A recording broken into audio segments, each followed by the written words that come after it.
ষ্টুডিঅ'ত মই কন্দৰ্প গগৈয়ে বহুতত এটা ডাঙৰ খবৰ দিব বিচাৰিছো। অখিল গগৈৰ বিধায়ক পদ খাৰিজ হ'ব লাগে।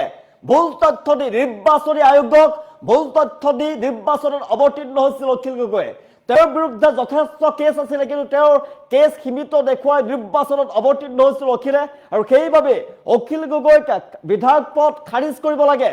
আৰু ডাঙৰ মন্তব্য কৰিছে অখিল গগৈ সন্দৰ্ভত মন্ত্ৰী পীযুষ হাজৰিকাই। বিস্ফোৰক অভিযোগ পীযুষ হাজৰিকাই। হৈছে জনাই আছো এইমাত্ৰ বিগ ব্ৰেক, এইমাত্ৰ জনাই আছো পীযুষ হাজৰিকাৰ অভিযোগ বাতিল কৰিব লাগে অখিল গগৈৰ বিধায়ক পদ। নিৰ্বাচন আয়োগক দিছিল ভুল তথ্য, নিৰ্বাচন আয়োগক ভুল তথ্য দি নিৰ্বাচনত অৱতীৰ্ণ হৈছিল অখিলে, আৰু নিৰ্বাচনত প্ৰতিদ্বন্দ্বিতা কৰিছিল। অখিল গগৈৰ বিৰুদ্ধে ৰাজ্যৰ বিভিন্ন থানাত 32টা গোচৰ ৰুজু হৈ আছে, 32টাকৈ কেছ আছে, কিন্তু অখিলে নিৰ্বাচনী আয়োগক দিছিল 21টা গোচৰ ৰুজু হোৱাৰ তথ্য, ভুল তথ্য দিছিলে। অখিল গগৈ এতিয়া নিজেই 165টা গোচৰ আছে বুলি স্বীকাৰ কৰিছে, আৰু ইয়াৰ পাছতে অখিল গগৈক খাৰিজ কৰিব লাগে, বিধায়ক পদ খাৰিজ কৰিব লাগে। কিয় ভুল তথ্য দিছিল ইয়াৰ তদন্ত হ'ব লাগে। অখিল গগৈয়ে কিয় ভুল তথ্য দিছিল তাৰ তদন্ত লাগে বুলি মন্তব্য কৰিছে। অখিল গগৈৰ সকলো মিছা কথা ফাদিল কৰা হ'ব বুলি মন্তব্য কৰিছে পীযুষ হাজৰিকাই। অখিল গগৈৰ সদস্য পদ খাৰিজ কৰিব লাগে। বিধানসভাত এই মন্তব্য কৰিছে অখিল গগৈৰ বিৰুদ্ধে গুৰুতৰ অভিযোগ মন্ত্ৰী পীযুষ হাজৰিকাৰ। বিধানসভা চলি আছিলে, বিধানসভাৰ মাজতেই অখিল গগৈক লৈ অভিযোগ উত্থাপন কৰিছে, বাতিল কৰিব লাগে অখিল গগৈৰ বিধায়ক পদ। অখিল গগৈৰ বিধায়ক পদ খাৰিজ কৰিব লাগে। অখিল গগৈৰ সন্দৰ্ভত অভিযোগ উত্থাপন কৰিছে মন্ত্ৰী পীযুষ হাজৰিকাই। নিৰ্বাচনী আয়োগক ভুল তথ্য দিছিলে, আৰু ভুল তথ্য দি নিৰ্বাচনত অৱতীৰ্ণ হৈছিল অখিল গগৈয়ে, আৰু সেইবাবেই বিধায়কৰ দায়িত্ব তেওঁৰ পৰা কাঢ়ি ল'ব লাগে। বিধায়কৰ যি পদ আছে, বিধায়ক পদ খাৰিজ কৰিব লাগে অখিল গগৈয়ে। অখিল গগৈয়ে নিজেই কৈছে যে 165টা গোচৰ আছে। অখিল গগৈ নিজ মুখে স্বীকাৰ কৰিছে যে 165টাকৈ তেওঁৰ গোচৰ আছে, কিন্তু তেওঁ ৰাজ্যৰ বিভিন্ন থানাত 32টা গোচৰ তেওঁৰ বিৰুদ্ধে ৰুজু হৈ আছে। কিন্তু অখিল গগৈ যেতিয়া নিৰ্বাচনত অৱতীৰ্ণ হৈছিল, নিৰ্বাচনী আয়োগক তেওঁ তথ্য দিছিলে যে 21টা গোচৰ ৰুজু হৈ আছে। 21টা গোচৰ ৰুজু হোৱাৰ তথ্য অখিল গগৈ নিৰ্বাচনী আয়োগক দিছিলে, আৰু সেয়া সম্পূৰ্ণ ভুল। অখিল গগৈ নিজ মুখেই সেই কথা স্বীকাৰ কৰিছে যে 165টা গোচৰ আছে বুলি তেওঁ নিজৰ মুখে স্বীকাৰ কৰিছে। ইয়াৰ পাছতে এতিয়া অখিল গগৈ সকলো মিছা কথা ফাদিল কৰা হ'ব। অখিল গগৈ সদস্য পদ খাৰিজ হ'ব লাগে বুলি মন্তব্য কৰিছে।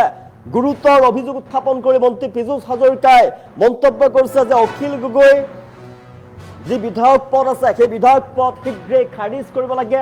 অখিল গগৈ ভুল তথ্য দিছিলে, আৰু তথ্য দি নিৰ্বাচনত অৱতীৰ্ণ হৈছিল। নিৰ্বাচনী আয়োগক ভুল তথ্য দিয়া অখিল গগৈৰ বিৰুদ্ধে গোচৰ ৰুজু হ'ব লাগে। অখিল গগৈৰ সকলো মিছা কথা ফাদিল কৰা হ'ব, আৰু ভুল তথ্য কিয় দিছিলে অখিল গগৈয়ে ইয়াৰ তদন্ত হ'ব লাগে। অখিল গগৈয়ে নিজৰ মুখেৰে স্বীকাৰ কৰিছে যে 165টা গোচৰ আছে, আৰু 165টা গোচৰ আছে বুলি স্বীকাৰ কৰিছে। তাৰ পিছত 165টা যদি গোচৰে আছে, তেনেহ'লে কিয় ভুল তথ্য নিৰ্বাচনী আয়োগক দিছিলে আৰু নিৰ্বাচনত অৱতীৰ্ণ হৈছিল অখিল গগৈয়ে। অখিল গগৈৰ সকলো মিছা কথা ফাদিল কৰা হ'ব লাগে। অখিল গগৈৰ সদস্য পদ খাৰিজ কৰিব লাগে শীঘ্ৰেই। অখিল গগৈৰ বিৰুদ্ধে গুৰুতৰ অভিযোগ উত্থাপন কৰিছে মন্ত্ৰী পীযুষ হাজৰিকাই। আজি বিধানসভাত অখিল গগৈ আৰু মন্ত্ৰী পীযুষ হাজৰিকাৰ মাজত বাক বিতণ্ডা চলি আছিলে। অখিল গগৈৰ সন্দৰ্ভত মন্ত্ৰী পীযুষ হাজৰিকাই গুৰুতৰ অভিযোগ উত্থাপন কৰিছে বিধানসভাৰ মজিয়াত গুৰুতৰ অভিযোগ উত্থাপন কৰি পীযুষ হাজৰিকাই মন্তব্য কৰিছে, গুৰুতৰ অভিযোগ উত্থাপন কৰিছে যে অখিল গগৈয়ে ভুল তথ্য দি নিৰ্বাচনত অৱতীৰ্ণ হৈছিলে। ভুল তথ্য দি নিৰ্বাচনত অৱতীৰ্ণ হোৱা অখিল গগৈৰ বিৰুদ্ধে ব্যৱস্থা গ্ৰহণ কৰিব লাগে।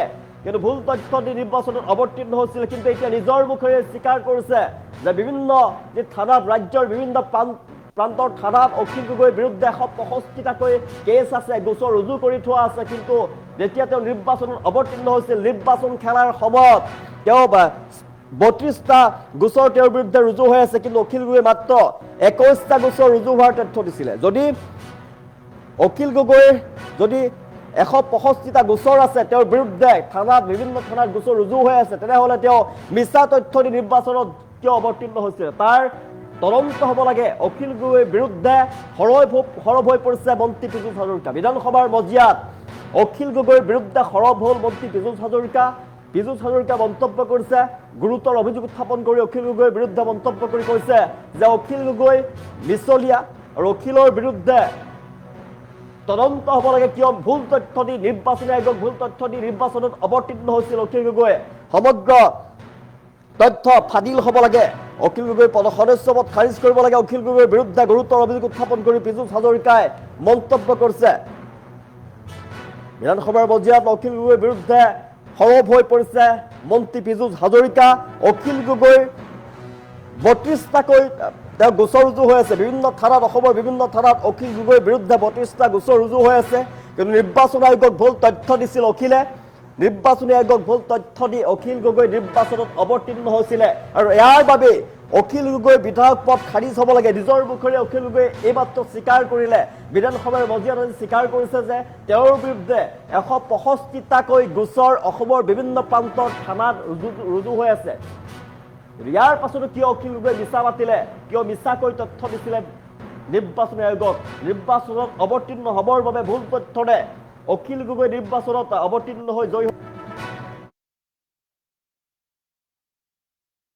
স্যাৰ তেও আৰে স্যাৰ ইলেকশন এফিডেভিট স্যাৰ তেও আৰে স্যাৰ ইলেকশন এফিডেভিটৰ কিমান দি দিছে মাত্ৰ 23টা কেছ স্যাৰ গতিকে 21টা তথ্য কোনোৱে লুকুৱাই মাননীয় সদস্য অখিল গগৈ ডাঙৰীয়া লুকুৱাই আমি নুলুকাও স্যার এই সদস্যতা বাতিল হ'ব লাগে অখিল গগৈ স্যার আপুনি স্যার অকল চৰকাৰী পক্ষক উত্তৰটো দিবলৈ দিয়া নেকি স্যাৰ ভুল উত্তৰটো দিবলৈ দিয়া নেকি স্যাৰ আপুনি চৰকাৰৰ এতিয়া হৈ কাম কৰে নেকি স্যাৰ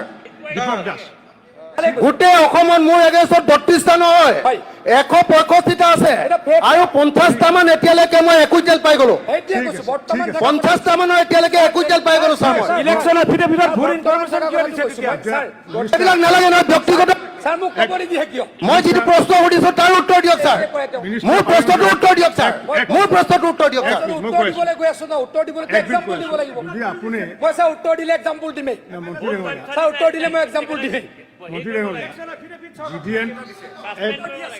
আপনাৰ জিডিএনটিৰ তাৰ চৰকাৰৰ মুখ বন্ধ হৈ গৈছে স্যাৰ বন্ধ হ'বই নোৱাৰে মুখ বন্ধ হ'বই নোৱাৰে আপুনি যি মুখ্যমন্ত্ৰী পলাই গৈছে প্ৰশ্নটোৰ কাৰণে স্যার মোক ক'ব দিয়া নাই স্যার মোক ক'ব দিয়ক না স্যার কথাটো ক'ব দিয়া নাই কথাটো ক'ব দিয়া নাই পলাই গৈছে আজি মোক বলব নাই মোক ক'ব দিয়ক এনে ফটোত কথা নক'ব স্যার মোক ক'ব দিয়ক স্যার মই ফটো দিবলৈ দিয়ক স্যাৰ বহি দিছে স্যাৰ ক'ব নিদিয়ে স্যাৰ মোক ক'ব দিয়ক স্যাৰ তেও আৰে স্যাৰ ইলেকশন এফিডেভিটৰ কিমান দি দিছে মাত্ৰ 23টা কেছ স্যাৰ গতিকে 21টা তথ্য কোনোৱে লুকুৱাই মাননীয় সদস্য অখিল গগৈ ডাঙৰীয়া লুকুৱাই আমি নুলুকাও স্যাৰ এই সদস্যতা বাতিল হ'ব লাগে অখিল গগৈ স্যাৰ আপুনি অকল চৰকাৰী পক্ষক উত্তৰটো দিবলৈ দিয়া নেকি স্যাৰ ভুল উত্তৰটো দিবলৈ দিয়া নেকি স্যাৰ আপুনি চৰকাৰৰ এতিয়া হৈ কাম কৰে নেকি স্যাৰ গোটেই অসমত মোৰ এগেইনষ্টত 32টা নহয় 165টা আছে আৰু 50টা মান এতিয়ালৈকে মই 21 জেল পাই গলো 50টা মানৰ এতিয়ালৈকে 21 জেল পাই গলো স্যাৰ ইলেকশন এফিডেভিটত ভুল ইনফৰমেশন কিয় দিছে স্যাৰ এইবিলাক নালাগে নহয় ব্যক্তিগত স্যাৰ মোক ক'ব নিদিয়ে কিয় মই যিটো প্ৰশ্ন সুধিছো তাৰ উত্তৰ দিয়ক স্যাৰ মোৰ প্ৰশ্নটোৰ উত্তৰ দিয়ক স্যাৰ মোৰ প্ৰশ্নটোৰ উত্তৰ দিয়ক স্যাৰ উত্তৰ দিবলৈ গৈ আছো না উত্তৰ দিবলৈ এক্সাম্পল দিব লাগিব আপুনি মই স্যাৰ উত্তৰ দিলে এক্সাম্পল দিমেই স্যাৰ উত্তৰ দিলে মই এক্সাম্পল দিমেই আপনাৰ জিডিএনটিৰ তাৰ চৰকাৰৰ মুখ বন্ধ হৈ গৈছে স্যাৰ বন্ধ হ'বই নোৱাৰে মুখ বন্ধ হ'বই নোৱাৰে আপুনি যি মুখ্যমন্ত্ৰী পলাই গৈছে প্ৰশ্নটোৰ কাৰণে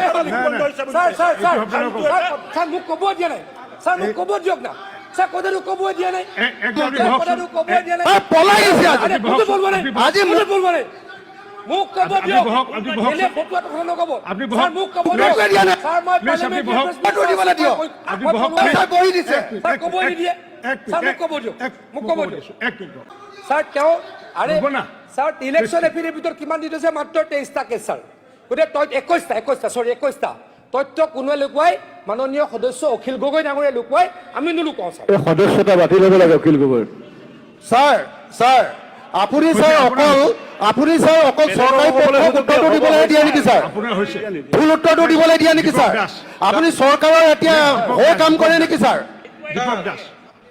গোটেই অসমত মোৰ এগেইনষ্টত 32টা নহয় হয়। 165টা আছে এটা fake। আৰু 50টা মান এতিয়ালৈকে মই 21 জেল পাই গলো সেইটোৱে কৈছো বৰ্তমান 50টা মানৰ এতিয়ালৈকে 21 জেল পাই গলো ছাৰ মই ইলেকশ্যন এফিডেভিটত ভুল ইনফৰমেশ্যন কিয় দিছে তেতিয়া ছাৰ এইবিলাক নালাগে নহয় ব্যক্তিগত ছাৰ মোক ক'ব নিদিয়ে কিয় মই যিটো প্ৰশ্ন সুধিছো তাৰ উত্তৰ দিয়ক ছাৰ মোৰ প্ৰশ্নটোৰ উত্তৰ দিয়ক ছাৰ মোৰ প্ৰশ্নটোৰ উত্তৰ দিয়ক ছাৰ উত্তৰ দিবলৈ গৈ আছো ন উত্তৰ দিবলৈ এক্সাম্পল দিব লাগিব যদি আপুনি মই ছাৰ উত্তৰ দিলে এক্সাম্পল দিমেই মন্ত্ৰী ডাঙৰীয়া ছাৰ উত্তৰ দিলে মই এক্সাম্পল দিমেই মন্ত্ৰী ডাঙৰীয়া GDN আপোনাৰ GDNটিৰ তাৰ চৰকাৰৰ মুখ বন্ধ হৈ গৈছে ছাৰ বন্ধ হ'বই নোৱাৰে মুখ বন্ধ হ'বই নোৱাৰে আপুনি কৈ যি মুখ্যমন্ত্ৰী পলাই দিছে এই প্ৰশ্নটোৰ কাৰণে ছাৰ মোক ক'ব দিয়া নাই ছাৰ মোক ক'ব দিয়ক না ছাৰ কথাটো ক'ব দিয়া নাই কথাটো ক'ব দিয়া নাই তাৰ পলাই দিছে আজি আৰে বলবো না আজি বলবো না মুখ ক'ব